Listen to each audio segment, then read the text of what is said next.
All right. Well, anyone have anything that they want to start with? Again, I feel like this is where, for me, the rubber really meets the road, and I'm really fascinated by the different structures of consciousness thing. But yes, let's just hop to some thoughts. Cole has hand raised. Take it away, Cole. I just would like to say I've realized I think I'm the only one that's reading this for the first time now. So, just want to be able to be of service to you guys if you want to check in with like someone's perspective that's reading it for the first time. Don't want to digress too much. So just want to be a help to anybody. So just wanted to say that. Okay, cool. Well, no worries about that. I'm interested to hear anyone's perspective, certainly including yours, Cole. Cole, you're kind of cutting out.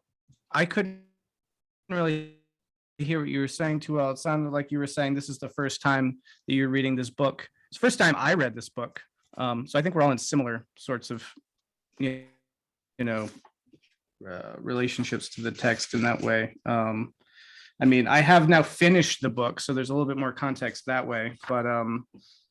But yeah, no. All right, well, let's just start here. So he throws out here. He gets into the magical, animistic, and the mythical, and the rational, or mythic rational, and then rational kind of structures of consciousness.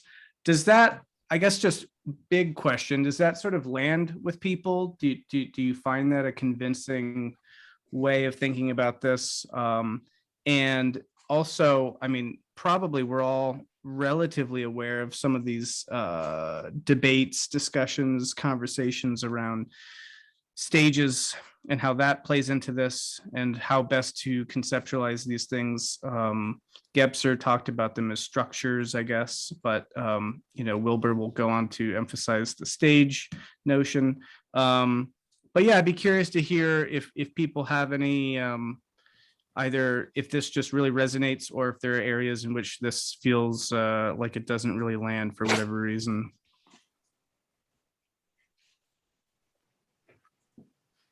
No, it resonates. Yeah, it certainly resonates for me. When I first kind of discovered this whole framework, it confirmed so many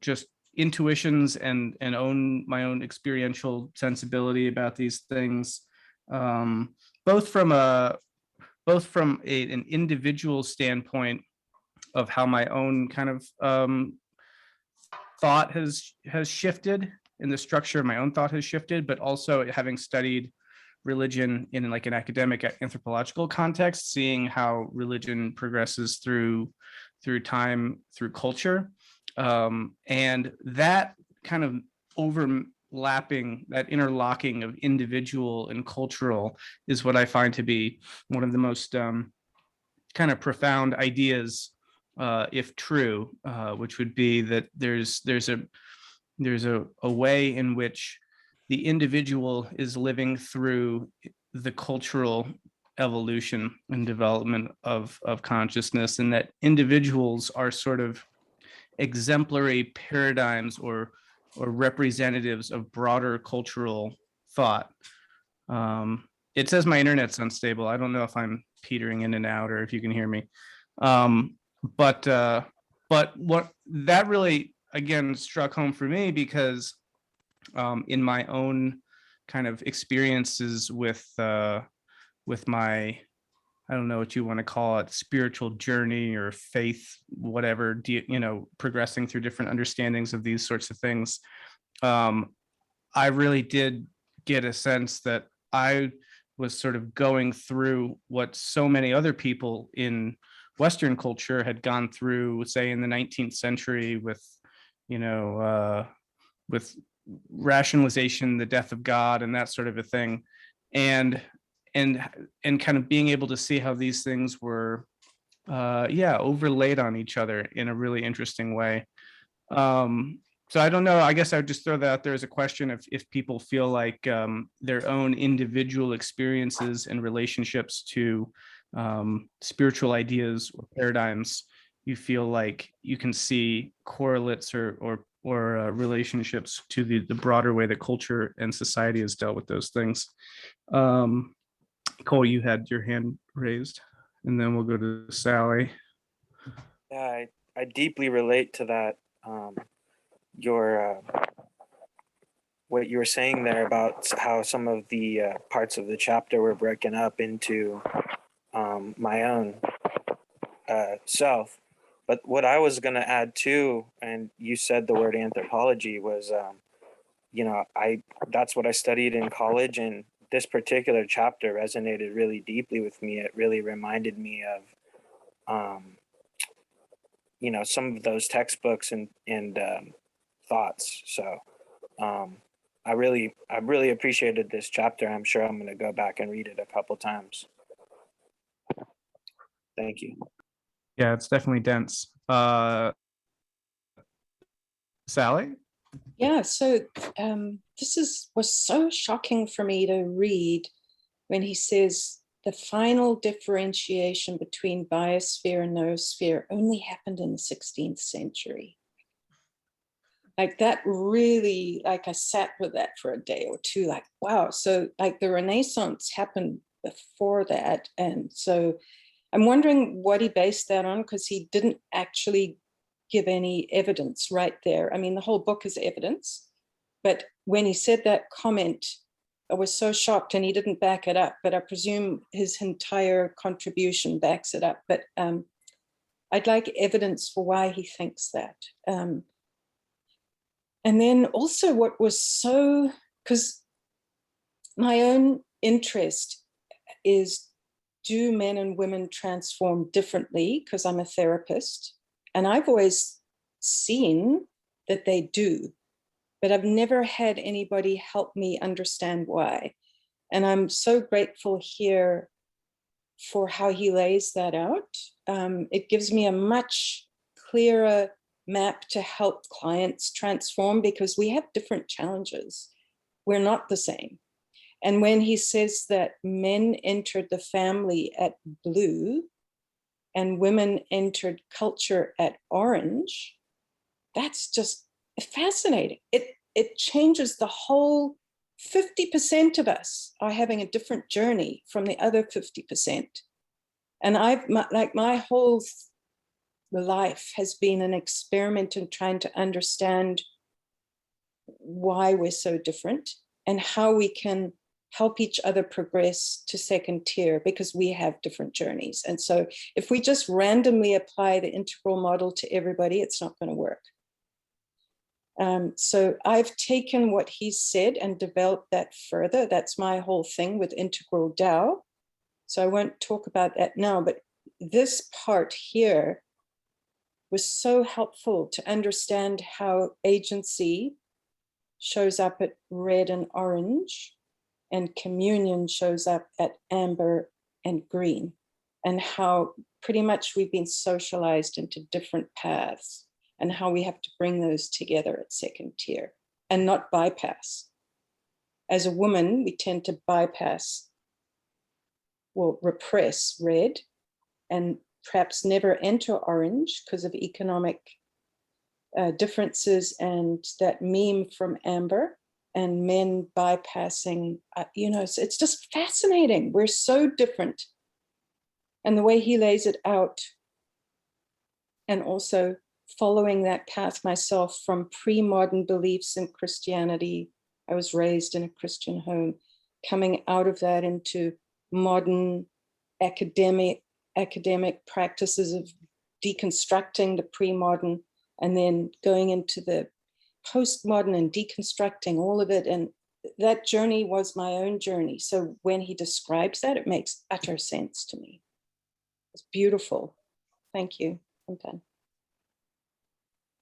Yeah, likewise. Well, as I said, I'm so I also was reading integral psychology, and so maybe he touches on it there and not in here. But what you were just referring to, Sally, with the different ways that the memes are sort of encountered by different genders, isn't that either something that's discussed? Well, there's an element of that in spiral dynamics already, but then there was a particular developmental theorist who explored that specific idea of the way that the agency and communion was kind of picked up in different ways by men versus women. Does any of that ring a bell? I can try to track that down because that was I'd sort love of you to send that to me one if of the you've crux got of that person. Sure, yeah, I'll find that and I'll Yeah. send it. Grant, did you want to say something? Yeah, I was just answering to your initial question as to whether or not I can identify these stages in myself. And the short answer, yes. And the reason I had picked up Wilber's work with such fascination was because as I started reading through all the different stages, I could see it in my own experience. And the problem that I run into personally with picking up any sort of framework or ideas about metaphysics is that it can turn into another form of religion for me. So I have to be very careful with like these maps that I'm engaging with, because and even like when you talk about vision logic, like so we have these sort of context that we're bound in, and then like the no context is final. So it's kind of where I'm thinking with this whole integral, where integral is sitting today, because he talks about the differences between men and women and where we have sort of been socialized to at different levels. And he's not necessarily talking about gender per se. And so to what you were just saying, Brendan, about somebody has done work on gender, and I don't think Wilber has done much work when it comes to gender. So I have to be careful with the map. But to answer your initial question, yes, I've seen the stages unfold in myself, and integral gave me language for it. And that's all I really had. Yeah, it's interesting to see how the like each community, any community, I guess, in some ways has its own language. In some ways, that's kind of what communities do, is they create their own languages, even down to couples create their own languages, and they have their own unique ways of speaking to each other often.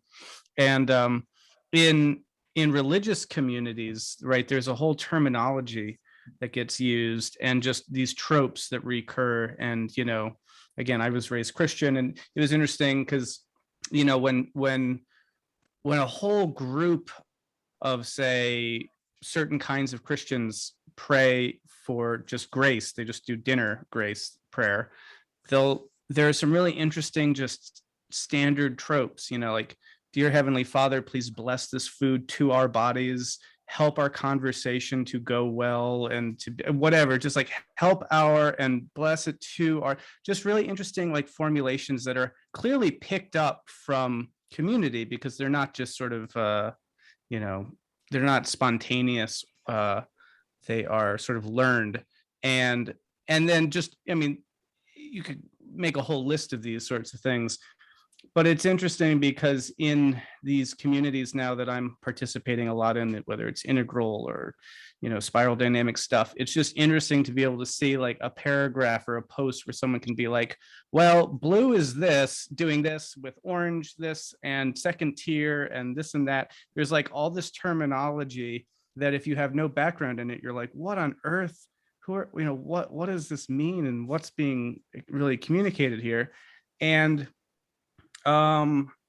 it's there are ways in which that is totally normal and natural and healthy and important to be able to use a certain set of shared terms and jargon. But I guess just to your point, it's there are ways in which I'm always cognizant of that being like, is this feels like sometimes kind of in group kind of Like it has Yeah. that same feeling of sort of this religious component, like it's a religious community using religious words and phrases, and the map is not the territory. It just, yeah.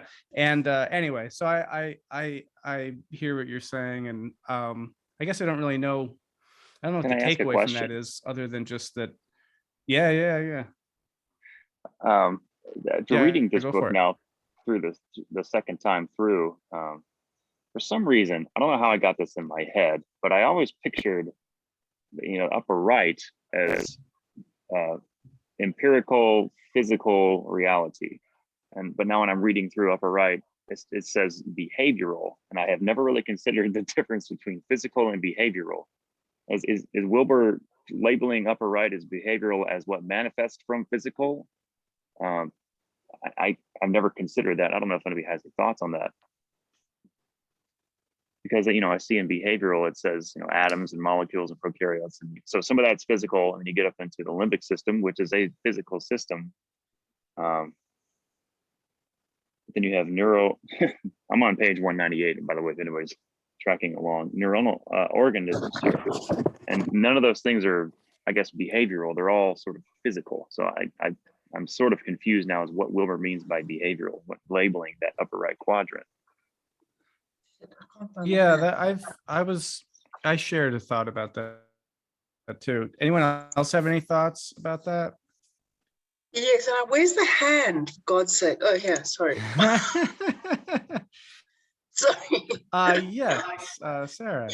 Yes, behavioral. I mean, behavioral is the upper right, is the extension, is the extension into form of the interior. So which becomes extremely interesting then, because it implies, in fact, it starts directly implying that that all intention has form, or all form has intention. In other words, that that consciousness exists in a series of scales throughout all those, the panpsychism thing. Although he takes care, no, he doesn't want to go down too far. Yeah. Yeah. No, I think that's right. I think to Grant's question, I mean, right. So there's a whole group of the whole field of psychology called behavioralism, which I guess is sort of people like Skinner and other people who, or even, I guess, maybe even Pavlov. I don't know if he'd be considered one of the founders of that, but it's just purely empirical. Like, this is what something looks like when it does a thing. And, like, you don't have to get into the brain, either the neurochemistry or the lived sense of reality of, say, a dog, when you do the Pavlovian sorts of, experiments. You can just determine, you can make some kinds of meaningful assertions about reality, just purely at sort of that surface level of how something is behaving. And I think in some ways there's an element of that going on, or presumed in the behavioralist framework. But I think you could even kind of extrapolate that further, that things just have behaviors in the world that we can witness, even if we're not privy to, the intentional elements that kind of are lying deeper in there. So I don't know. I guess I'm saying that I'm not sure if your original kind of view of what that upper right quadrant is, if that was necessarily so far off. I think that behaviorism is just sort of maybe a way of putting that, would be kind of the way possibly. I see it. But I can give you a little more. So when I think about behavior, there's chemistry at work in our brains that's listed here on the upper right quadrants, page 198. There's things going on in my complex neocortex that are dictating my behavior, and I can't quite square in my mind. So Sarah said, the right is the extension of the left. It's the form of the interior.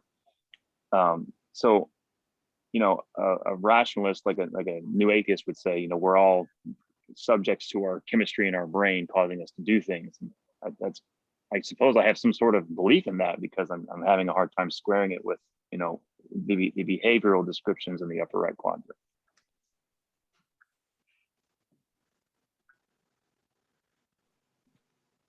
I really like the way that, Sarah, you put that, and I don't know if that was the language that Wilber himself is using, but the idea of how did you say it was the interior? No, it was intention.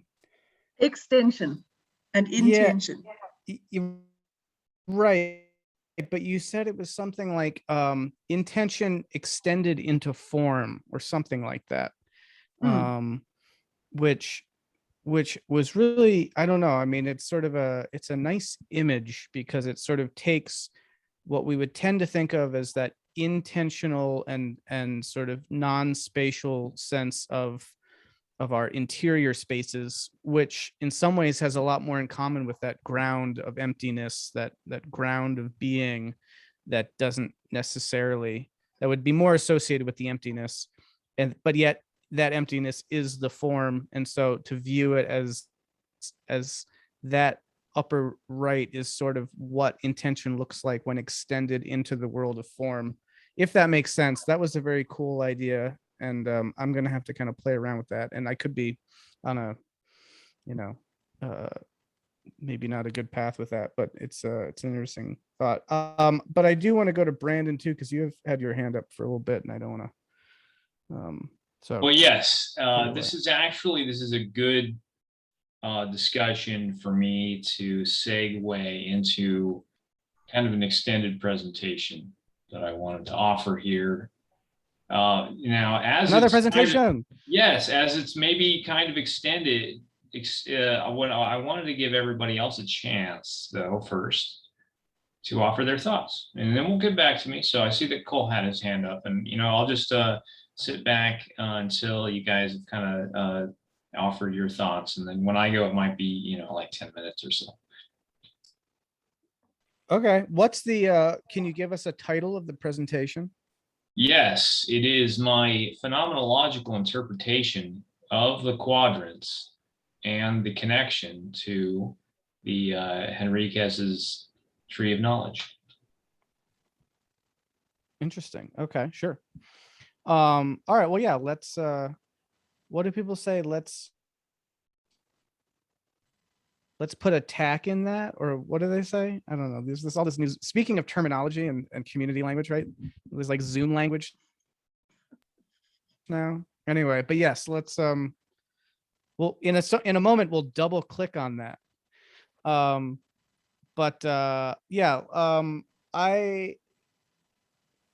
Grant, because I think this is really important, and I want to try to see if we can flesh it out a little bit.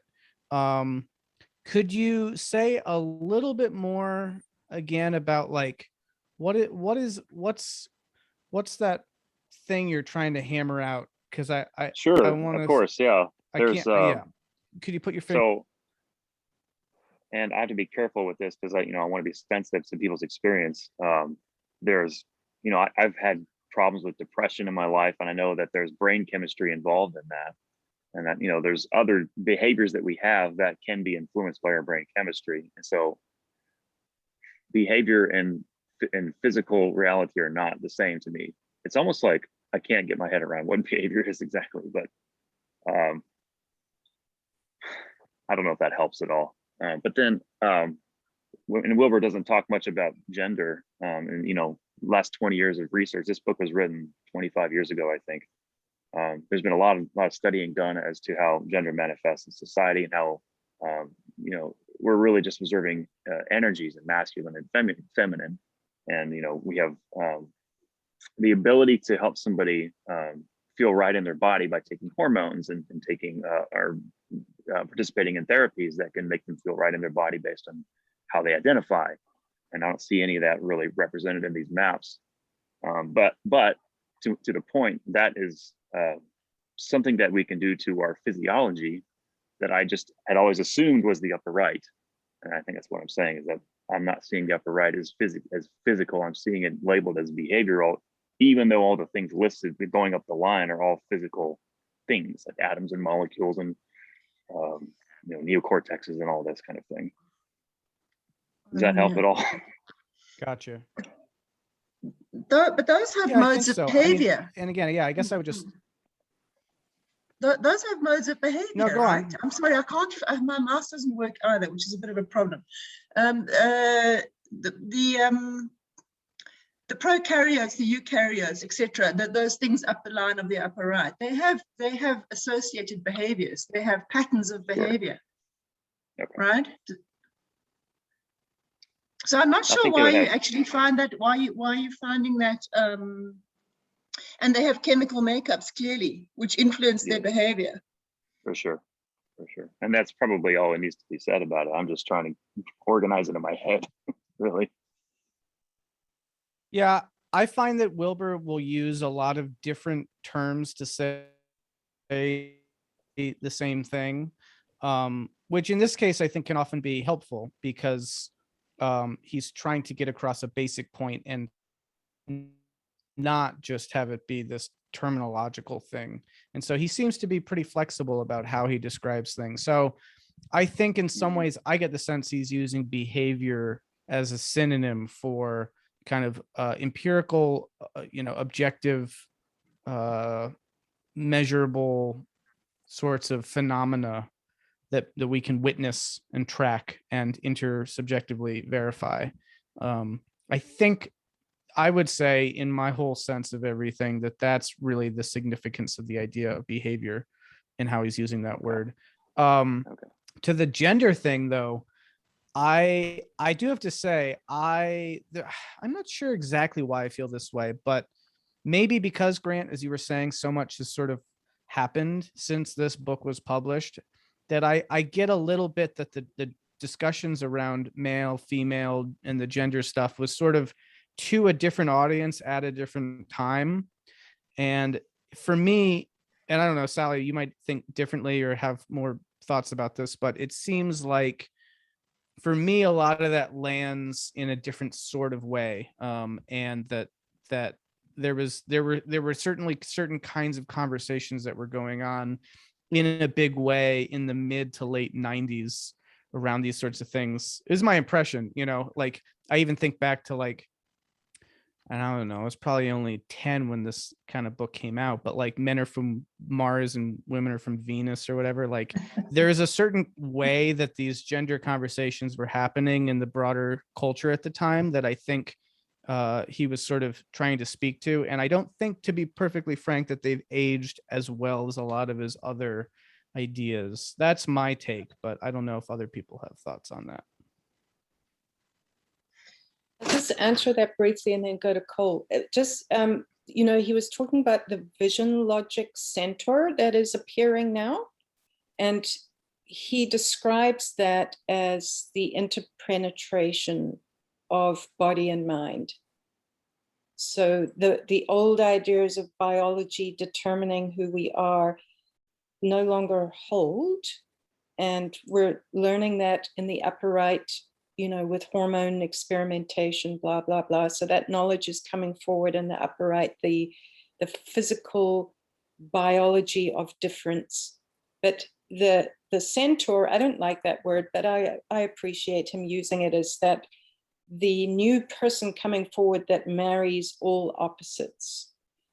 So the body and mind are completely understood as unitive, that the mind affects the body just as much as the body affects the mind, and holding those in balance. So as we come to understand more gender and the actual biology of it, and the differences of our hormones and how they affect us, and including serotonin and oxytocin and all those beautiful neurotransmitters, they affect our behavior, but also our mental approach affects our chemistry. So that centaur now understands that and knows that these things impact not only within ourselves, but everything we do, we impact and are impacted by everything.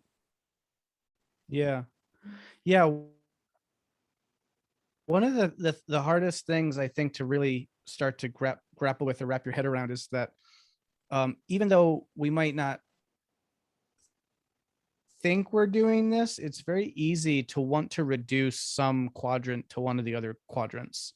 And I don't know, it's almost like certain people tend to have their favorite quadrant maybe hyper scientifically minded and empirically and modern minded folks are going to want to reduce things to the upper right, and then more phenomenological existentialist, continental people want to do the upper left. And each person might have their own sort of preference, and so it's hard to wrap your head around the idea that like actually what the internal experience is in the upper left is just the correlate of what is happening in the upper right. And in some ways they're the same thing, but just viewed or experienced or manifested through some fundamentally different ontic lens. And I think, Grant, to your question, which is really crucial, and I think it really demands a lot of, I think you could go pretty deep with this, because this is where so much of the philosophy is sort of presumed and laden, but it's like, it'd be good to dredge it up and really expose it to the light of day.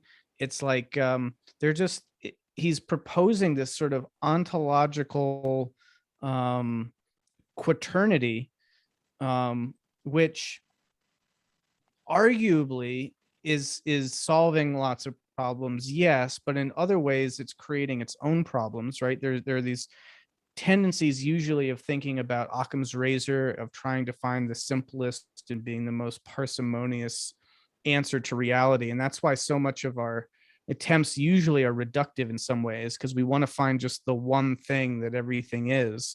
And so it's hard enough to think that somehow there's some fundamental difference between subjective upper left experience and objective upper right, phenomena, which itself almost seems like a dualism. But then you introduce the additional collective element, and now you're dealing with 4 different things that are all interrelated, interpenetrating, tetra-arising. And I guess I'm just saying that it can be hard to hold that all together in your head at the same time, because it might start to seem what's the word, sort of not intuitive, that like, because it's not just the idea, for example, right, that I have a state and we can show this in an EEG, or we could show this in some upper right, mapping of it theoretically. It's also the case that you could put some electrodes in my brain and change the way that my upper right constitution of my brain is, and then I will have a different corollary upper left experience. So that I guess the traffic goes both ways, right? And trying to maintain the fact that these are somehow fundamentally the same thing and yet not reducible to each other is the hardest part. And that's kind of where I would sort of land with all that. I don't know if that helps or what, but that's my take. Yeah, Sarah. Well, on that thing of the, yeah. No, what? Oh. He said, I mean,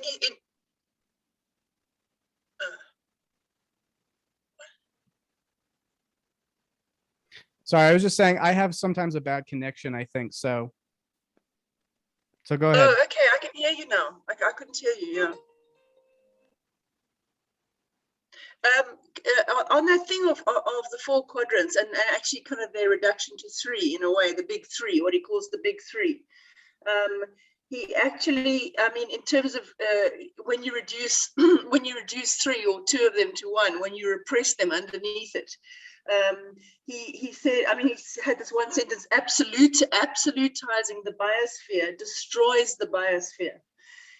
In other words, reducing all domains to the functional fit of the left of the lower right destroys the lower right as well. That's very interesting to me. So reduction to the wrong value criteria, in other words, in any of those quadrants, doesn't just thoroughly debilitate the other 3, it kills itself.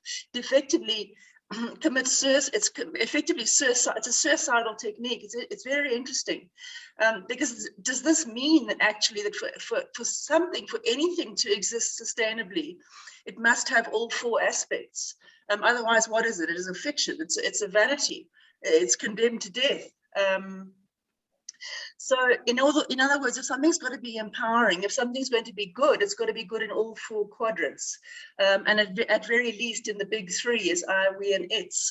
And I started thinking about this as the metaphor of a stool, a 3-legged stool. You know, a stool can't stand on 2 legs, clearly. It's the third thing that provides its stability. And I then started thinking about that in terms of the dialectic, or at least the binary opposites, the polar opposites. We can take male female as an example of this, but almost as a straight line between the 2 polar opposites, almost like a kind of tightrope walker, and the balancing bar that a tightrope walker might carry. And in order to, and I mean, we talk about unifying the opposites, but yeah, the third thing, I mean, I was thinking that it's the third thing that drags those binaries out into a new relation in which they can start actually you can create a force field around 2 stubborn opposites, if you know what I mean, that drags them into something else or drags them into a new reality. In a way, the idea I had about the third thing, and they so often there are 3, aren't there? I mean, I was thinking about it in terms of, you know, the third strand of hair that enables the plait of hair to be made, for example. But what is that third thing? Is it the context? Is it the surrounding context of the binary, of the dualities, of the dialectic? Actually, I suppose you would say, is it kind of the surrounding field? Or is it any number of kind of compelling adjacencies, I suppose you could call them? What is the something larger, the third thing that drags both the binaries into the both and then the and? And I was thinking about that then in terms of the non-duality itself, and what we were talking about the last time I was on this thing with you. Which was the neti, right? The not this, the not that. Once you drag polarities into not this, not that, you are actually dragging them into something completely different. And so in vision logic, then it's the healthy. What is the thing that drags the binaries out of their opposing relationship? It is the healthy noosphere, I would imagine. That it envelops the opposites and kind of recasts them as tendencies in a field. And then I was listening to Lehman talking to Mark Gaffney, which seems to me exactly what Mark Gaffney is talking about, which is pulling everything into a value sphere. In other words, just pulling everything into a field of intimacy. He was talking about it in terms of mutual relational exchanges and how those amp up. Anyway, I've just gone on a bit of a rant, sorry, but it's interesting to me because it all starts pointing towards the future, doesn't it? As to where are we going from now? And if Habermas, what he said about a truly emergent state needing unforced agreement through unrestrained communicative exchange, that to me is very interesting. And that starts to relate very much to vision logic and to what Mark Gaffney was talking about in terms of creating mutual agreements through a new kind of value structure, which relates to the meaning crisis. Anyway, that was where I came out of reading, you know, today's chapter with all that in my head. I'd like to talk to that third thing, Nice. if you don't mind. So, yeah, go for it. You know, the beauty of Wilber pointing out agency and communion, like it's the foundation of everything. So when we talk about the union of opposites, if you actually did a union, that is merger, that is pathological communion. You lose identity. If you have pathological agency, the things move apart and they never meet. So the beauty of agency and communion is that they never lose their boundaries, the two things. So if they lose their boundaries, it's pathological communion. If they move far apart, it's pathological agency. So the intimacy of which Gaffney speaks, and I'll speak to that, he's coming up from an ecstatic Judaic tradition. He always refers to the Ark of the Covenant, the 2 cherubs that sit on the Ark of the Covenant. They never merge and they never far apart. It's this, the third thing is the space between them. There's that electricity when the two things are perfectly, not in balance merger, but in balance apart. They're intimate. Intention. And that third thing is the voice of God, according to ecstatic Hebraic tradition, but you could call it the creative potential, which I would prefer. The third thing is born out of the agency and communion, not losing its identity, but staying that close together that there's actually a charge. The third thing is born from the perfect, not balance as in merger, but balance as in apartness. It stays Tension. So kind of tension. The creative tension is the third thing. Yeah. And according to those Hebraic traditions, that is the Shekhinah, or the presence of God, or in Christian traditions, that's this Holy Spirit. There's always three. In Hinduism, there's creative Brahman, there's destructive Shiva, and the third thing is Vishnu, that keeps them perfectly balanced in sustainability. So the third thing is very valid in a lot of traditions.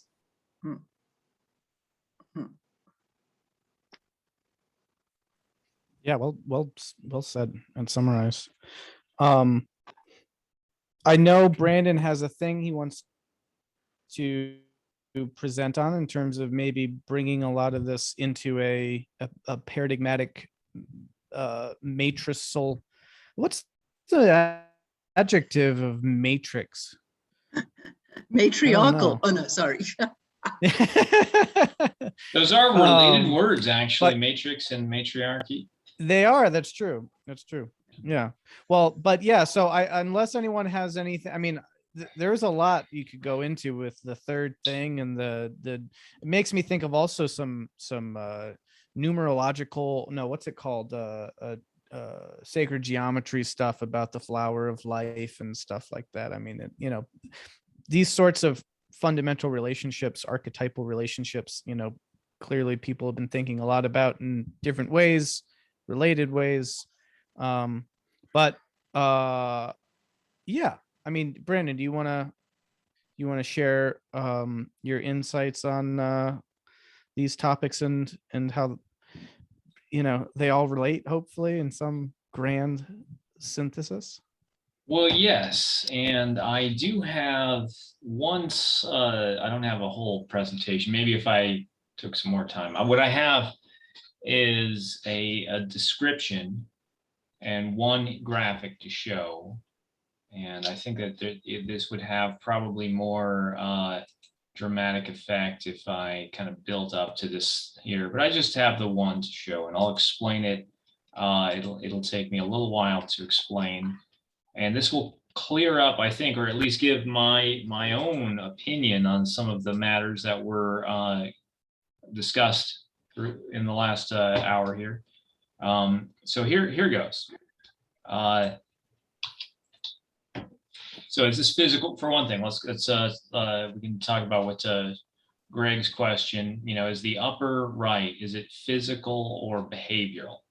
And I think what I talked about last week was, I was getting into Gregg Henriques's periodic table of behavior, where we can recognize, behavior is anything that moves and changes through time, and it's not necessarily anything in specific, but with regards to psychology, there is a field of behavioral psychology, which is, indeed an objective, empirical study of human behavior. Now you can also study the behavior of brain waves. You can just and neurons. You can study then at a deeper level. You can study the behavior of atoms, and so that's why Gregg was initially he felt that he needed to clarify what behavior meant, because of the definition in some circles of the field of psychology being the behavior, the study of behavior. Okay, so he's like, okay, what's behaving? I can't really study the behavior of the whole human person without getting into the nuts and bolts of what might be going on within the mind and, you know, the chemicals inside the body. So then you can, well, not necessarily within you or outside of you as well. That's behavior. Everything's behavior. So that's kind of, I think, one way of framing it is that everything is behavior, just everything. So that hopefully, if in some cases Wilber's a little imprecise and he might be talking about the upper right and as a study of behavior, but in a more general sense, that's a little bit restrictive. Now, one way we could also say that the upper right is physical reality. Although the word physical is an ontological term, and it is the question is, are the quadrants, do they hinge upon ontology or epistemology? And I think that this is a question that is relevant for not only the left to right, interior to exterior, but also the upper to lower, you know, the individual versus collective distinction. So if I like to address things from a generalized epistemological interpretation, and when I talk about phenomenology, it isn't necessarily in that upper left. That's I think there's a phenomenological basis for all of the quadrants, actually. Sometimes you'll see that, though, in some of these graphics, they'll say, oh, upper left is phenomenology. But I think that even you know, objective science, that everything has a certain kind of phenomenological basis, since that's how you know about anything. Although there is a question of what is more foundational. Is it epistemology, like the way in which we come to know things, or ontology, that which is a distinction we can understand and we can know about? And I think the two are deeply interdependent, and we can't really separate one from another. We can say, all right, so how can we know ontology? How can I know the reality behind appearances or some sort of category of existence? This seems to depend on epistemology, like the ability to know it. But then who is the one who knows? What is knowing? And this you seem to maybe from that angle, from that perspective, it seems to be dependent on a certain kind of ontology. So I don't really think that you can separate one from the other, but one cool thing is that I think when you develop one of these, you can develop like an epistemology, and that can give you greater insights into ontic reality. And then you can develop greater ontic distinctions and develop that description better, and that will afford development of epistemology. So I don't know if that maybe kind of muddied the waters for you guys, or that's one way of seeing it. So I mean, just as an example with the quadrants, you see I, it, we, it's. Those seem to be ontology, right? There's an I, that's a thing, and it, that's a thing. But then you also the terms subjective and objective. Those seem more epistemological to me. But we'll talk about that. That's for a different time, because I think there might be people who would offer reasoned critiques of what I just said, and they'd probably blow me out of the water, because I'm really not super well versed in all this. I'm just offering a perspective. But where I want to take this is that you can see how the upper quadrants are indeed types or branches of psychology. You can see them in terms of that. You can definitely see in the upper right the behavioral psychology, and in the upper left you can see introspective psychology. Like the unity of them is where psychology is now going. We actually have the ability, which is one of the things that Gregg Henriques and John Vervaeke, and a lot of others they do that. They integrate the objective, behavioral psychology with, what we find from introspection. So I would say that's one perspective on what are the upper quadrants. It's everything we know about this, an individual lived experience, both from our own internal introspection and an objective understanding of human behavior. And then the lower quadrants, we can see that in terms of culture and social science as the lower right, including the objective side of sociology, political science, economics, systems theory, and the lower left in terms of the lived experience of culture, of being in a culture and of this social relations. And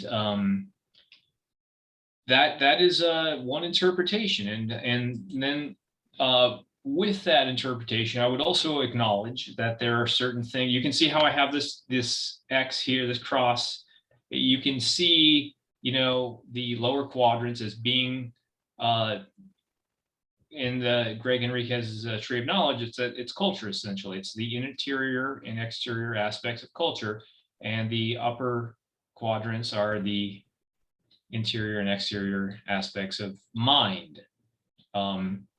And so we pretty much just take these top two planes of existence within Gregg's tree of knowledge and flip them. This does admittedly leave out, okay, so what quadrants are, these lower two planes of existence, matter and life. And I would argue that those are almost completely, as far as from what we know from our experience, we don't really have an interior on the most basic aspects of life itself. Certainly any organism with a mind has that interior experience. And you could make the argument that a tree or a moss or algae has an interior experience. It is a little bit of a stretch, though. So maybe those things only have exterior, or at least we know that they're exterior, and it's a little bit speculative to say that they're interior.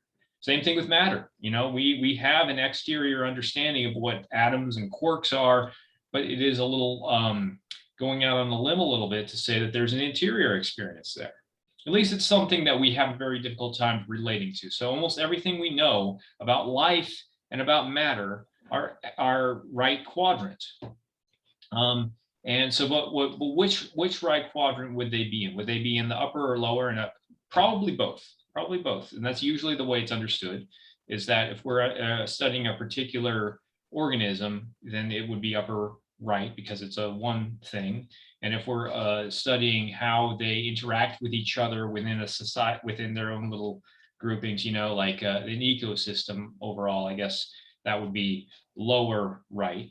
But then the reason that I like thinking of things this way is, again, phenomenological. From our experience, if we look at John Verbekey's 4 P's of knowledge, that's participatory, perspectival, procedural, and propositional. And those are kind of a stack. So there are some of these that are more foundational to our experience. And that's a participatory is the most basic, the most foundational, and the other that affords then participatory and perspectival knowing. And then on top of all of that, we have these propositions, like what we talk about here, and just about anything in science is propositional. But then what we find is that we participate in our as a mind. We have a mind, we are participating in that plane of existence. We are also participating in culture and society directly. And we have direct perspectives on these things. On these 2 planes in particular, we have perspectives on them. We do not have direct perspectives on life. It's more of like we have to abstract a little bit to think about life to get there. And we understand it more from a propositional side of things. So that's why I want to say that these two planes of existence are primary, and that they align with upper and lower quadrants. And then once we have that ability through our direct perspectives and participation, we can then understand life and matter. So they're both, admittedly, they're both in these right quadrants, and they are kind of secondary knowledge. It's a little bit, for me anyways, it's harder to understand life and matter. It's what is primarily understood as what we have, these perspectives and participation in culture and mind. Thank you. Very interesting. This is very interesting to me because I feel like, so you're, all right. So you're trying to either synthesize or in some way bring in the conversation, Gregg Henriques's Tree of Life and Wilber's quadrants. And at the same time, I mean, Henriques himself, he admits he was very influenced by Wilber in shaping his Tree of Life and all that. But the thing that stands out for me is that I feel like when you present it this way, it's reducing it to a dualism that was in some ways what the quadrants was sort of trying to break free of, right? Because I feel like whether it's true or not, I feel like Wilber is saying something very different, right? He's saying that even at the level of matter, all of these quadrants apply. There's a subjective and an intersubjective. Even at the level of life, there's a subjective and an intersubjective. So it's not that, at least from Wilber's model, these things emerge, at a certain point. It's that they've always been there, that everything is always tetra arising, and that it doesn't take the emergence of mind and then culture to give us, those left-hand quadrants. And so for me, it feels like a reduction of some kind to try to move that, because at the same time, though, what it accomplishes is sort of it sidesteps or resolves some of those issues around panpsychism, which I feel like are, or whatever you want to call the notion of ascribing to matter or unsentient entities an internal world. Which is difficult and problematic, as you say, and doing this sort of avoids that. But on the other hand, it then misses the whole holistic element that I think that the whole quadrants sort of provided. But anyway, that's my take. I saw people's hands go up. Well, let me address Sally, that. do you want to say something? I want to sure. be able to respond to that. So actually, I think that I agree with panpsychism. It's difficult. I'm just saying that it's a little difficult to envision the inner experience of inanimate life, and also the inner experience of matter. It's a little bit difficult to do that but you can still see. In fact, I think this works is another way that in which it works with Henriques's system, and also other people such as Steve McIntosh, where you can, I think, envision the information energy at different levels here. And there's a description of how the information energy works here. And that information energy gives you a certain level of inner experience just there. It's just that because we don't have an easy way to really relate to something so basic as the inner experience of life and matter. That's kind of what I'm saying, is that these things here, these two planes of existence are our primary way of getting into the other quadrants. I'm sorry, the other levels. And it's just not as easy to get that. Now, I think I do agree, and it's still compatible with that. And also at the level of, you mentioned dualism. Actually, I think this is still compatible with a non-dual conception here, because there is, a certain ontology, admittedly, that comes from thinking of things in terms of the, inner and outer, especially like within psychology. You have your inner experience of qualia, and you have the outer, understanding of the brain waves, neurons, etc. But these could still point to a deep ontology in which those are mere perspectives.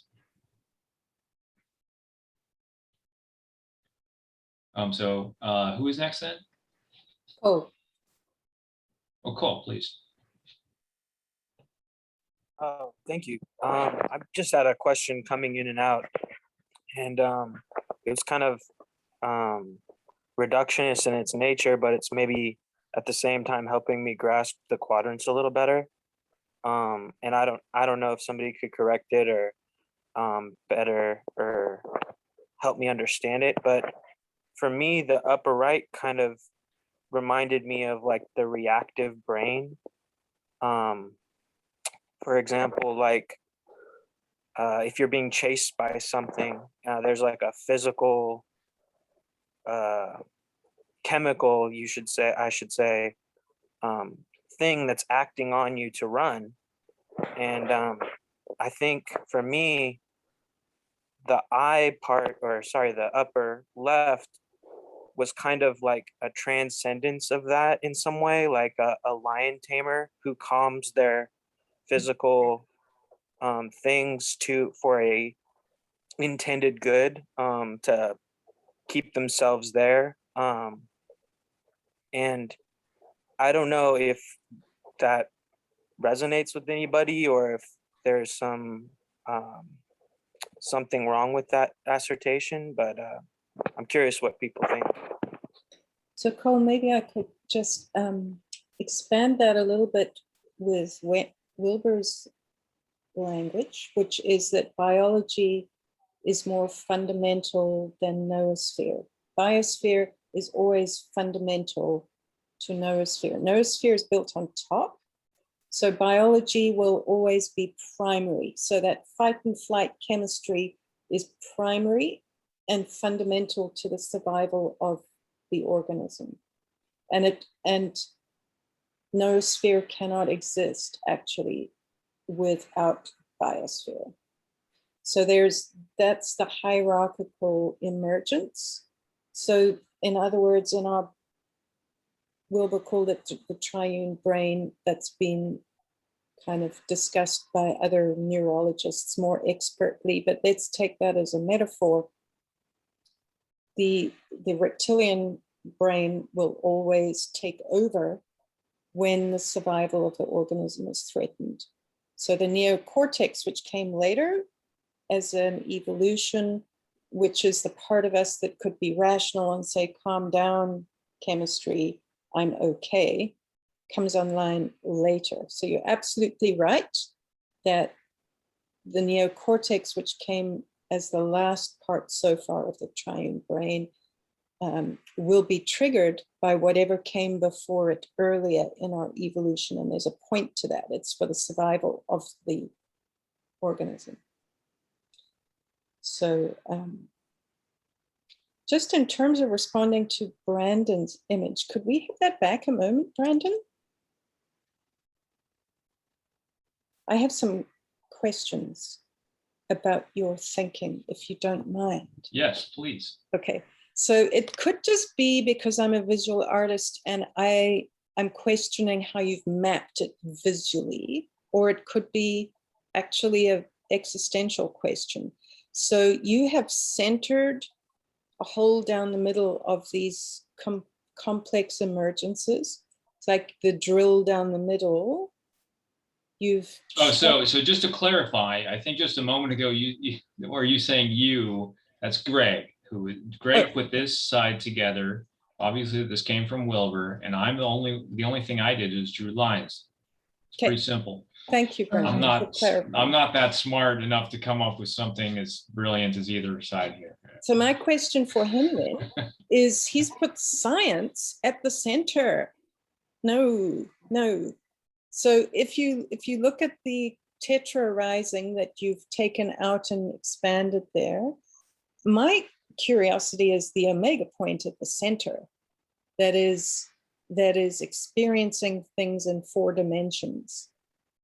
So the way he has expanded it here, like that core drilling down the center, he's said a science. No, it's the omega point that is driving that whole expansion all the way up and all the way down, which when we flatten it in a map is the holonic nature of that omega point. So the question is, what is the omega point? And great teachers have discussed that in many, many ways, which don't appear on here. It's not science that's driving it. So the visual representation to me doesn't feel accurate. Other people have said it's evolution. Other people have said it's eros. Other people have said, but Barbara Marx Hubbard says it's actually desire that drives the whole thing. That's the omega point. So when you talk about epistemology and ontology and which came first, they do co-rise. One is interior, one is exterior, but when you flatten it like this, what's the omega point at the center of the 4 quadrants? That is what draws my interest. He's drawn it as a line coming down here at an angle. That seems to me to be the omega point that's driving all the expansion. And then he goes up in that map and he says it's science. No, science is part of the tetra arising. It's the exterior observing the interior. Where is creativity in this whole thing? That's what drives it. Actually, it's another name for eros. It's another name for the emergence. So culture, he hasn't even mentioned the arts. That is culture, is the arts. Science then observes culture.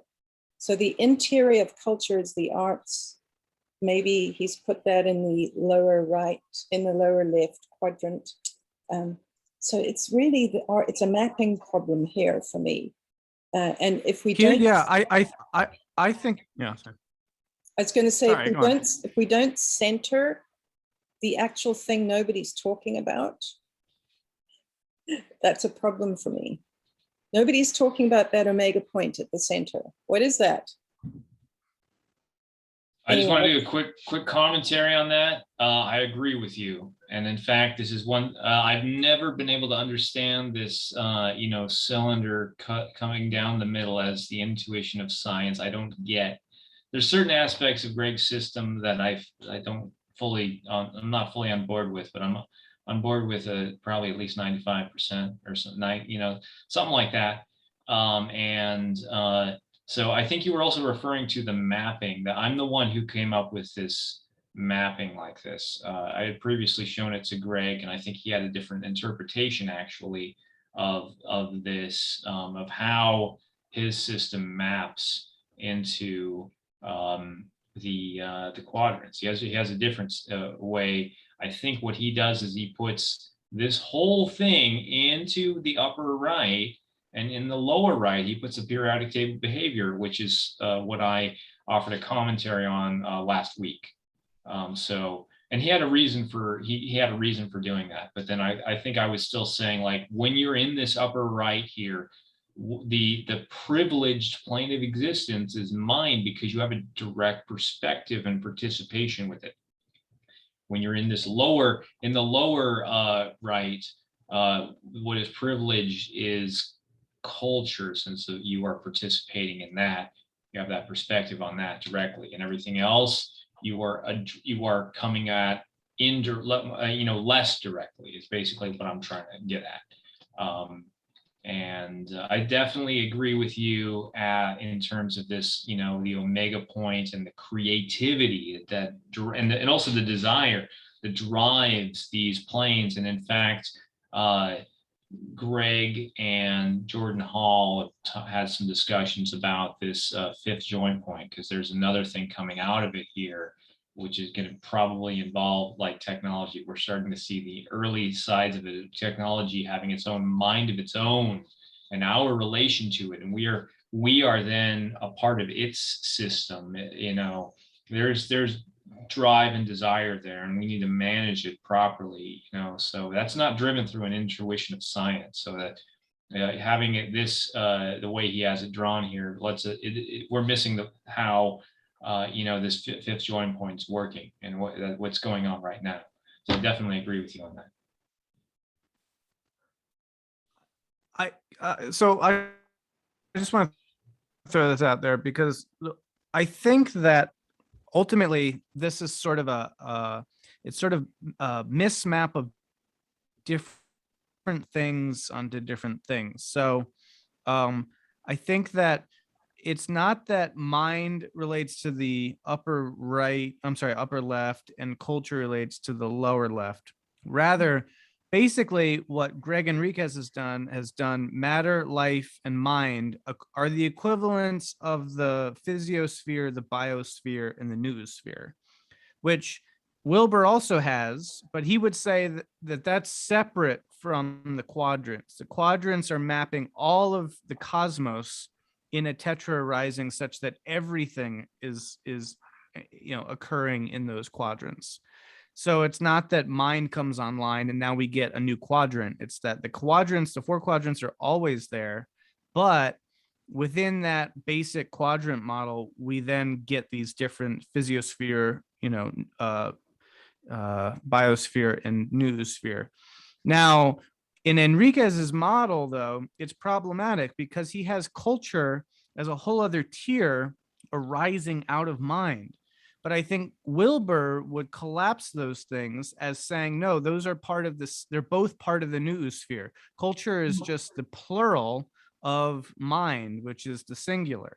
So in that sense, yes, you've mapped those right, but that's just because that's how those things kind of pan out in Wilber's model in the realm of the noosphere, not because the quadrants emerge. Does that make sense?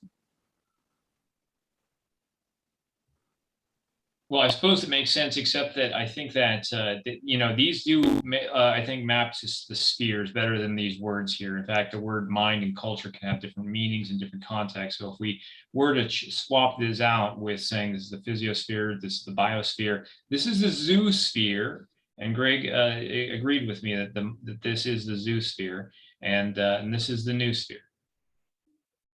So if we do that, then I think that you do have a certain arising with that. I think he's kind of actually getting at that here, is that there's a point where matter is maybe he doesn't fully agree with this one interpretation, or something that's probably not that much different than what he has here, is you have matter and then you have a very, very small amount of life, mind, culture. And as things get more complex, then you have the ability for more life to come out and more mind to come out after you have more life. So these can all be coexistent at a very simple level. And as things emerge, then you get more and more of it into see this complexity and variance coming out. And there is, I think, also a way of interpreting this that you have even at the most basic level, all the quadrants, tetra rising. So it might not be clear. And again, with this, I'm doing this mapping. I'm really just saying this is just from a phenomenological perspective. This is how we approach it and how we first come to understand these planes of existence or spheres, and then we can broaden our understanding to others that we don't have this direct perspective and participation. But anyways, I wanted to let other people go. I know that Sarah, you had your hand up a while ago, and then also Grant. I wanted to make sure everybody got a chance to go. I just didn't want anybody to lower their hand because it took a while for us to get around to you. So I wanted to. We'll first let Grant go, and then we'll go back to Sarah if you wanted to also get in on this. Yeah, I just had a question for you, Brandon. You're talking about technology emerging at the top of culture. And then we were talking about panpsychism earlier. And I don't have a thorough understanding of panpsychism other than matter having some sort of interior experience. Is that sort of a good summary? Give me a nod if that's somewhat on the mark-ish. Okay. So I'm wondering if technology would emerge on top of this tree of knowledge as another tier of evolution, or whatever Henrique's terminology would be. Would that not be more sort of evidence for panpsychism? What do you think?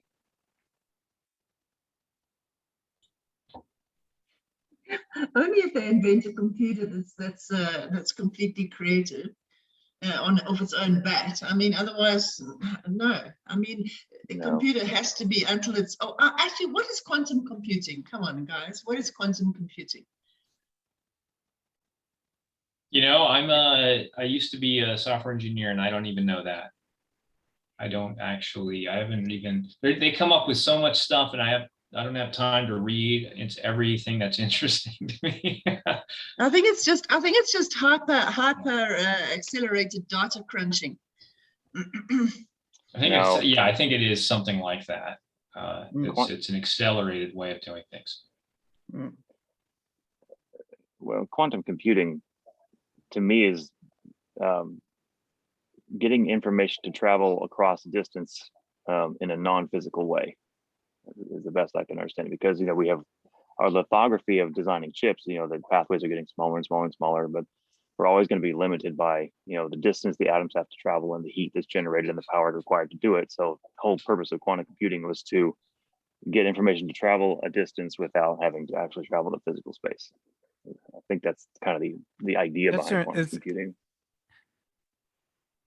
My impression was that quantum computing had to deal with the fact that traditional computing is based in a binary of ones and zeros, but with quantum computing, you can have 1 and 0 and an indeterminate, because it's rooted in like, where's the electron and that sort of a thing.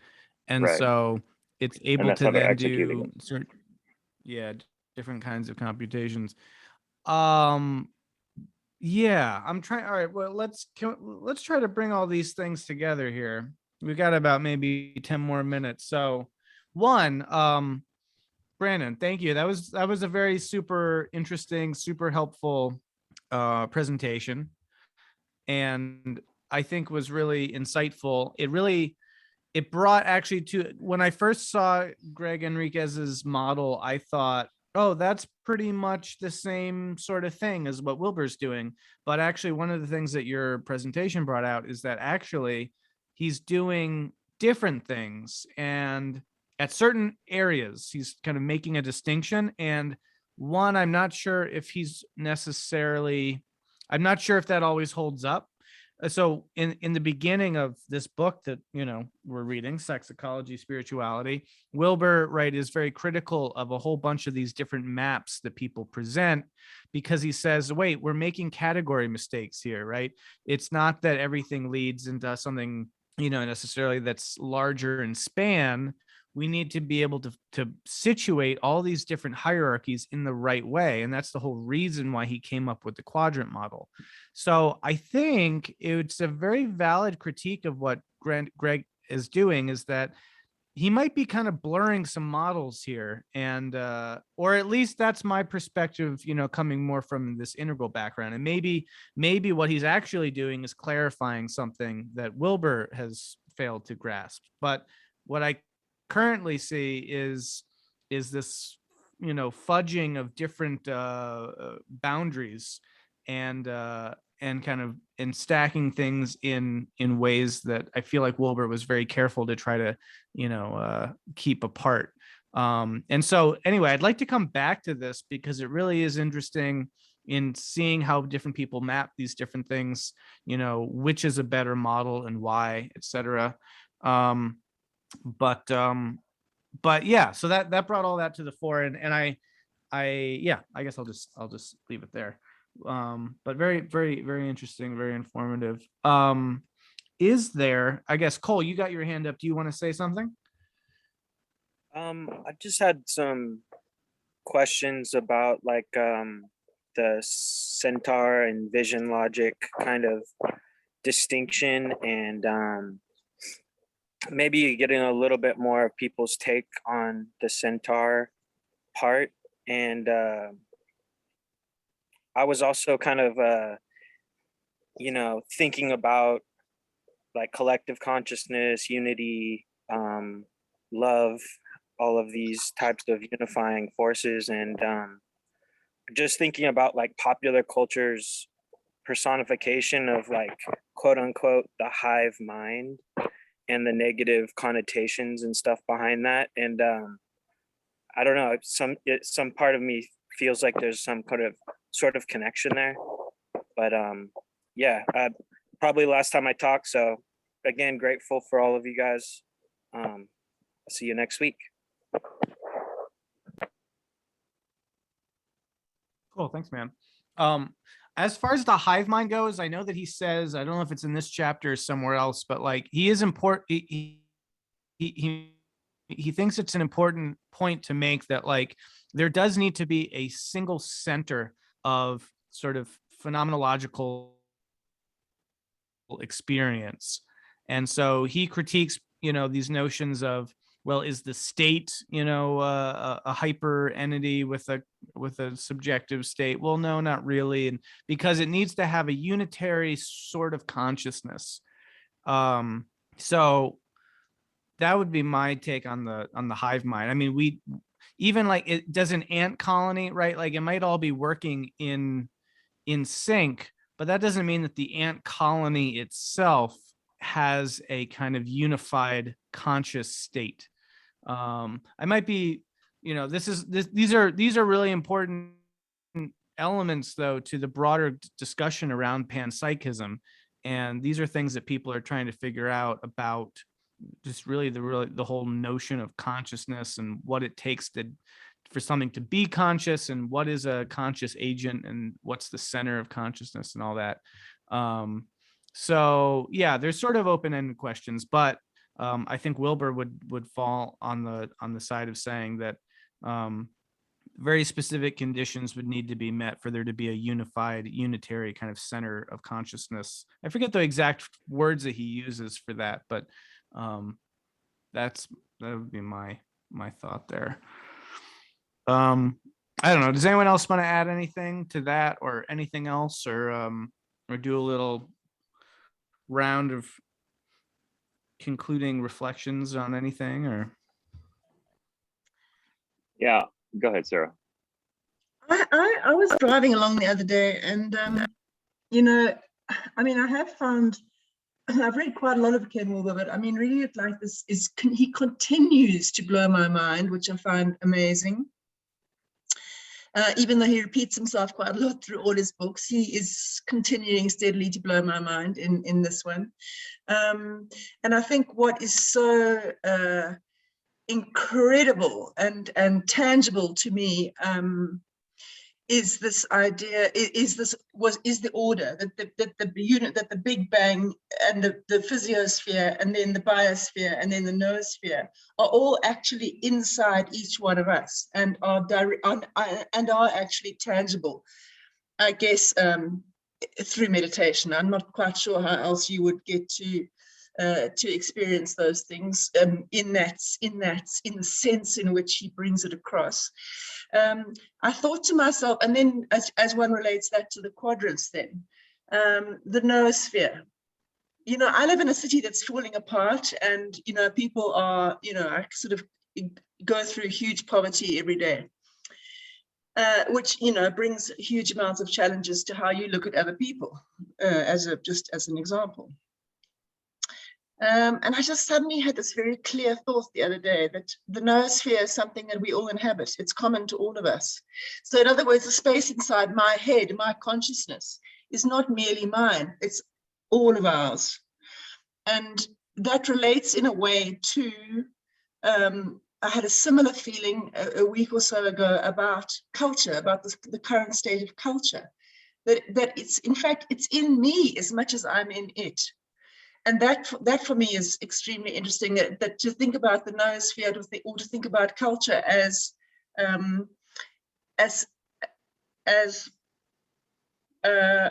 things that we all share, but we share in a very conceptual way. Do you know what I'm trying to say? I mean, it's kind of difficult to say, I guess. Yeah, so it's kind of wonderful. And actually, Ken Yeah, ends this chapter. I think that that's a Ken, really important point that,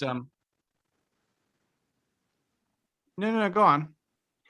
Ken ends this chapter on exactly that. I mean, I just actually, when I was writing notes, I wrote moments before I read what he said, which is, that the thing is fractal, actually, and that the way that you actually do make changes in the noosphere is by making them in your most deepest internal space, which is at the same time the greatest external space. And that is, it's mind blowing, isn't it? I mean, it's brilliant.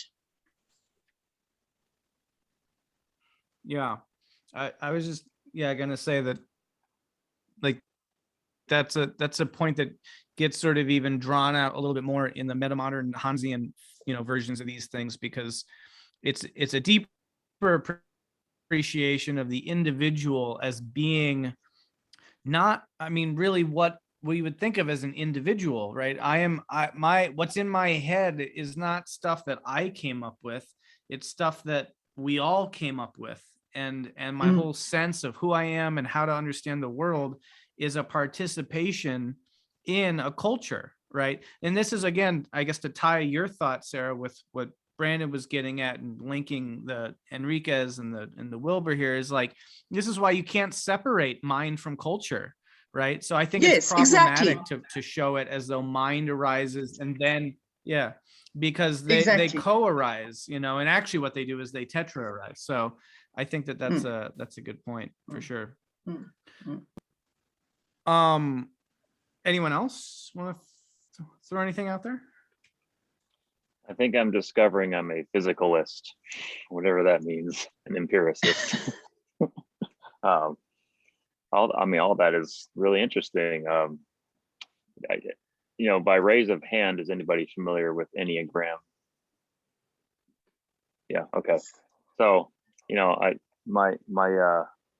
I suppose my plight, my cross to bear is that I'm the 5. So I always feel like I can observe everything and not be a part of it, which is the exact opposite of what you guys are talking about. And I know that's a lie that I tell myself, but it's still how I operate most of the time. And for me, that's kind of and a lot of critiques have been waged at Wilber for how integrated his idea of spirit is into his ontology.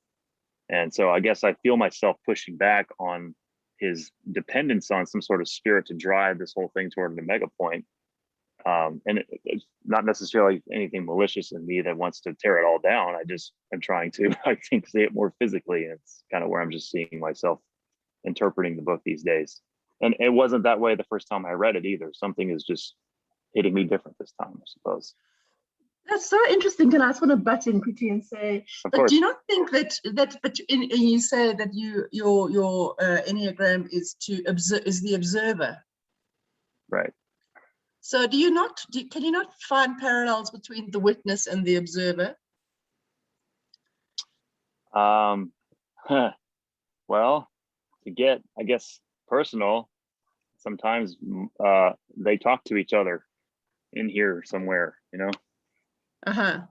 So yeah, that's a whole other conversation.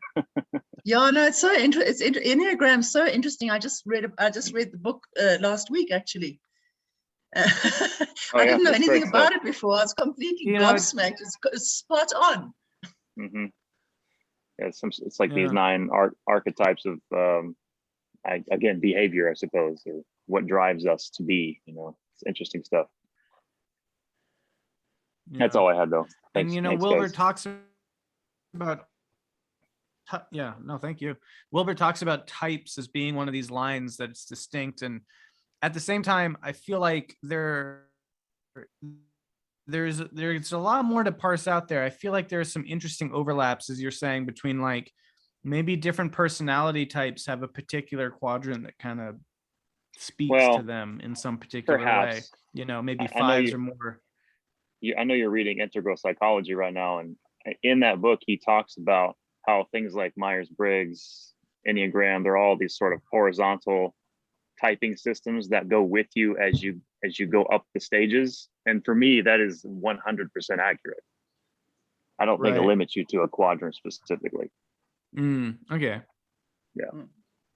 Yeah, no, and I think that that's generally right, but it's interesting to think of like, you know, what if the observer is sort of, there's some certain preponderance towards identifying with the upper right versus Okay. maybe a 4, which would be more of an identification with the upper left. And I don't know, you Right. could Yeah. start to do some interesting studies there, but you know, that has yet to be done.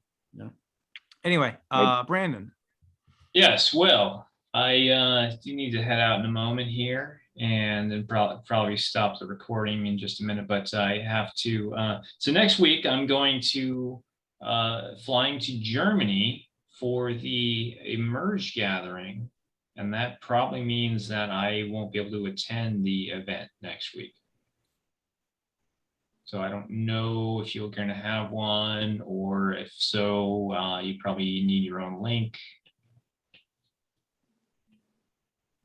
Sure. Yeah, I can arrange that. And thank you very much in the interim for doing these. Appreciate it again. And hey, have fun. I bought my ticket. I had to refund it. Yeah. Because I wasn't able to make it work, but I wish I could be out there. And it sounds like it'll be quite Maybe quite next a year. thing. So Next year. have fun. All right. Well.